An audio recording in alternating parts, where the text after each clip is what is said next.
Assalamualaikum warahmatullahi wabarakatuh. Alhamdulillahilladzi anzala Nabi Muhammadan sallallahu alaihi wasallam wa ja'ala al-islam alladzi tardahu wa asyhadu an la ilaha illallah wahdahu la syarika lah wa asyhadu anna Muhammadan abduhu wa rasuluhu la nabiyya ba'dah basyira wa nadhira. Allahumma salli wa sallim ala Sayyidina Walana Muhammad. Allahumma salli wa sallim wa barik alaih. Qala Allah Ta'ala fi kitabil karim, a'udzu billahi minasyaitonir rajim. Innal ladzina qalu rabbuna Allah tsumma istaqamu tatanazzalu 'alaihimul malaikatu alla takhafu wa la tahzanu wa absiru bil jannati allati kuntum tu'adun. Shadaqallahul azim. Shadaqallahul karim. Pertama dan utama, mari sama-sama kita merawat jiwa kita agar menjadi manusia-manusia yang termasuk dalam kelompok ahli syukur, orang-orang yang insya Allah memiliki kesehatan mental. Kalau sekarang ada istilah mental health ya, itu ternyata kesehatan mental itu teruji pada saat kita sedang punya masalah. Jadi orang sehat mentalnya itu teruji ketika krisis, ketika ada masalah, kira-kira oleng atau tidak. Nah, ketika oleng berarti ada kesehatan mental, mentalnya bermasalah. Dan manusia memang tidak bisa lepas dari masalah. Dan kita semua telah berjanji kepada Allah dalam rahim ibu kita ketika Allah bertanya, alastu birabbikum, kita menjawab qalu bala sahidna. Dan kita bertekad berjanji mengiyakan bahwa siap menjadi khalifah fil ardi dengan ribuan tantangan, ujian, beban, dan kita insya Allah diberikan oleh Allah. Pertama adalah multiple intelijensi, kecerdasan yang tidak terbatas. Ada banyak istilah-istilah baru dalam dunia intelektual, intelijensi. Ternyata itu adalah fitrah yang Allah berikan. Maka jangan aneh, jangan kaget kalau anak-anak usia 2 tahun, 3 tahun sudah langsung mengendalikan, langsung bisa berkenalan dengan dunia. Era zaman sekarang adalah handphone, karena memang multiple intelijensi. Anak-anak kita yang cucu kita usia 2-3 tahun itu langsung biasa menggunakan handphone tanpa ada kursus, tanpa dilatih oleh ayahnya. Itulah kecerdasan yang Allah siapkan. Jadi manusia punya banyak kecerdasan melewati masalah-masalah. Yang kedua, selain diberikan multiple intelijensi, manusia punya yang namanya kekuatan hati yang berhubungan dengan vibrasi, rasa. Bahkan para pakar neuro ya, para pakar ilmu otak itu membuat teori bahwa kecepatan positive feeling dengan positive thinking itu lebih dahsyat positive feeling. Jadi positive feeling itu kecepatannya kecepatan cahaya mengalahkan kecepatan positive thinking. Nah, ini contohnya adalah ketika anak tiba-tiba ya mengingat orang tuanya, ternyata orang tuanya sedang mengalami sesuatu di kampung halamannya. Itu kekuatan positif rasa ini begitu cepat sekali. Dan ternyata kalau dalam teori parenting, kenapa kemudian feeling itu begitu kuat? Sejak mendapatkan kabar bahwa dirinya hamil, maka orang tua atau ibu atau mama atau umi atau ibu kita ini, dia menyiapkan diri, memprepare dari mulai membaca Al-Qur'annya diperbaiki, kata-katanya mulai dijaga, bahkan memegang perutnya pun dengan kata-kata yang terpuji. Walaupun mungkin orang ini miskin, orang ini sulit, enggak ada lampu, enggak ada sama sekali di kampung halamannya, dalam keadaan yang berat, tetap sang ibu memegang perut sendiri mengatakan, kalau besar nanti nak jadi anak yang soleh, anak yang sukses, anak yang hebat, anak yang berguna. Enggak ada seorang ibu yang sedang susah ngomongnya apa? Nanti jadi anak yang sama kayak bapak kamu susahnya, enggak ada. Walaupun dalam keadaan krisis. Maka pembekalan 9 bulan tersebut harusnya kita memiliki bekal yang namanya positive feeling, kekuatan positif rasa ini. Maka ada satu istilah adalah feeling is healing. Rasamu adalah obat terbaik buat dirimu sendiri. Jadi kalau kita mampu menterapi, ada satu buku yang ditulis oleh orang Mesir ya, yang terapi berpikir positif, itu mengatakan bahwa salah satu yang lebih dahsyat adalah terapi berperasaan positif. Jadi orang-orang yang berprasangka positif baik kepada dirinya, kepada Allah, kepada lingkungannya, ternyata jauh lebih mudah sehat daripada sakitnya. Pada saat kita mempelajari berbagai jurnal riset tersebut, ternyata betul ya. Ada satu hadis qudsi Allah berfirman, aku tergantung persepsi dari hamba-hambaku. Jadi Allah membolehkan kita berpikir buruk tentang Allah atau membolehkan hambanya berpikir baik tentang Allah. Maka dalam ilmu tasawuf itu ada Asmaul Husna. Kalau kita bedah, kita itak-atik, ternyata sifat-sifat Allah yang lembut itu lebih banyak. Coba dihitung aja. Ar-Rahman, Ar-Rahim, Al-Latif, betul ya? Sifat-sifat yang gagah gitu, Al-Jabar, Al-Qahar, itu lebih sedikit. Sifat-sifat Allah yang bukan dua-duanya itu lebih sedikit lagi. Al-Adil, Allah Maha Adil, bukan feminin, bukan maskulin. Jadi menunjukkan bahwa kita boleh punya persepsi apapun kepada Allah, tetapi sebagai orang mukmin maka persepsi terbaik adalah husnuzon, atau perasaan atau prasangka-prasangka yang positif. Orang-orang yang bisa merawat rasanya selalu positif ternyata jauh dari penyakit atau senantiasa sehat. Jadi kalau kita ya senantiasa sehat walafiat, salah satu penyebabnya bukan hanya rajin olahraga, bukan hanya makanan sehat, bisa jadi karena kita selalu berprasangka positif. Bahkan belum lama Persatuan Dokter di Indonesia itu membuat satu jurnal, disampaikan bahwa ya penyakit itu 10% dibentuk oleh makanan. Jadi makanan yang kita makan itu memberikan pengaruh dalam penyakit itu 10%. 20% itu adalah oleh kebiasaan tidur malam, ya kebiasaan yang buruk, jarang olahraga, itu 20%. Tetapi yang menarik, 70% yang membuat penyakit datang itu adalah berperasaan negatif, berprasangka buruk. Jadi ternyata perasaan-perasaan buruk ini akan membuat kita menjadi orang-orang yang mudah gampang sakit.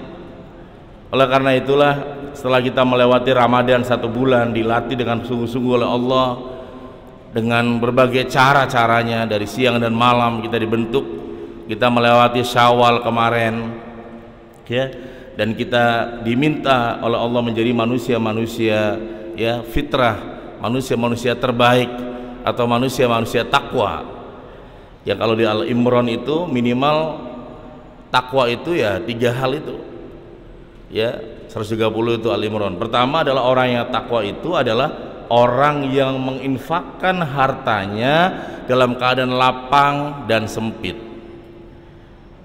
Jadi setelah 1 bulan kita dilatih la'allakum tattaqun dengan puasa, maka pasca Ramadan kita masuk ke Syawal. Bentuk dari la'allakum tattaqunnya adalah ada 3. Pertama adalah kita rajin infak, sodako dalam keadaan lapang dan dalam keadaan apa? Sempit. Jadi orang yang bertakwa itu ciri pertamanya itu dia tidak dalam keadaan lapang, dalam keadaan sempit pun dia mau berinfak. Ada di antara kita, terutama teman-teman di ASN ini sudah berpikir, wah kalau saya sudah selesai dengan Basnas udah bagus.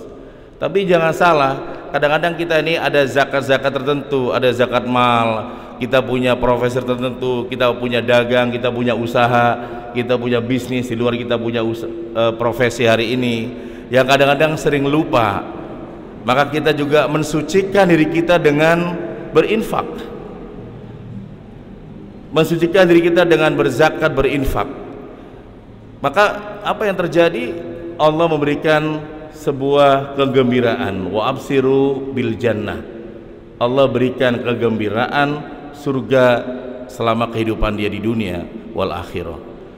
Yang kedua, ciri takwa itu setelah pasca Ramadan, Syawal itu mampu melawan amarah atau mampu mengendalikan emosi.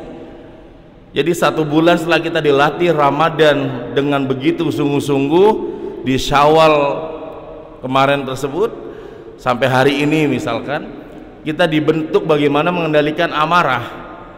Karena ternyata orang-orang yang cerdas emosinya itu orang yang bisa mengendalikan amarahnya. Dan itu contohnya adalah ya jelas baginda Rasulullah Shallallahu Alaihi Wasallam.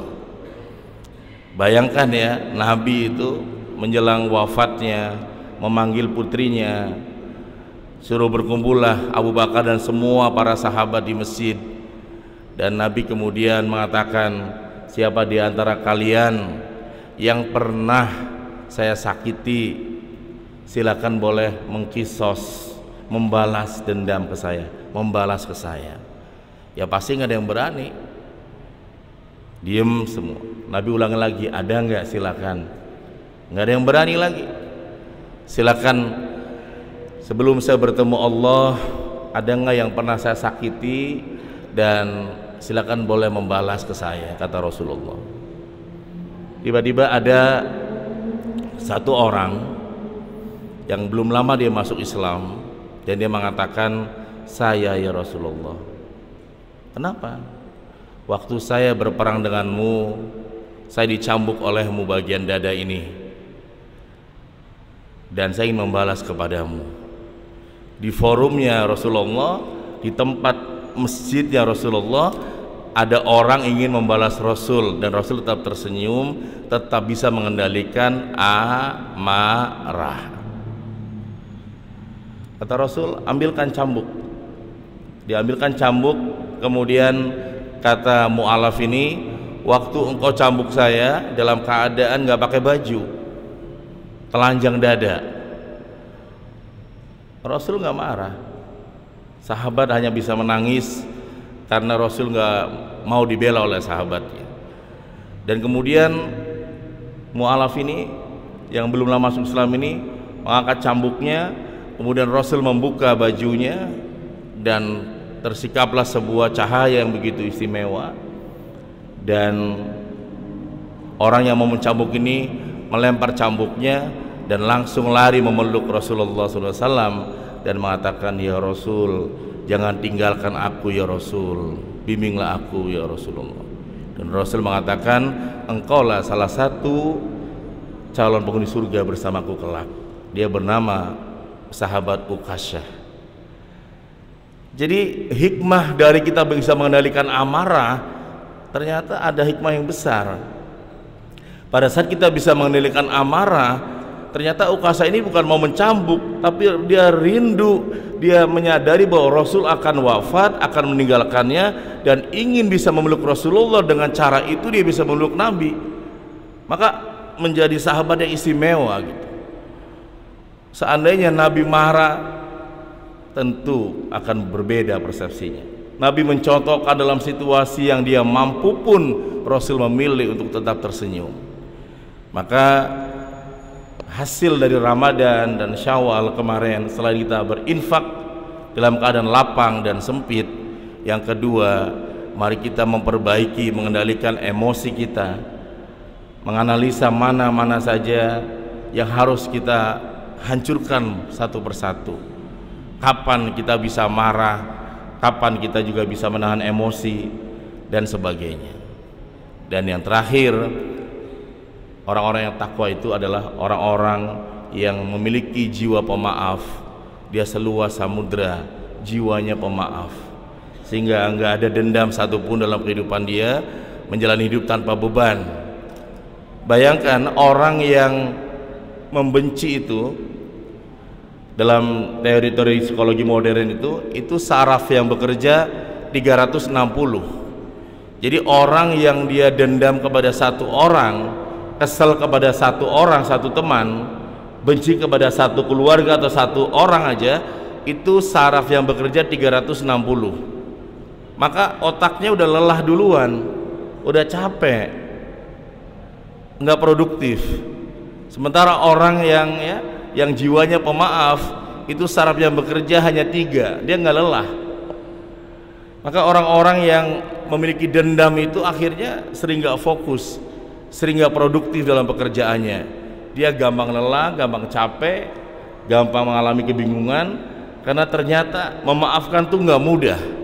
Maka orang-orang yang bisa memaafkan saudaranya, sesama manusianya, itu termasuk orang-orang yang dalam kategori orang-orang yang akan dicintai oleh Allah, karena sesungguhnya Allah mencintai orang-orang yang berbuat baik.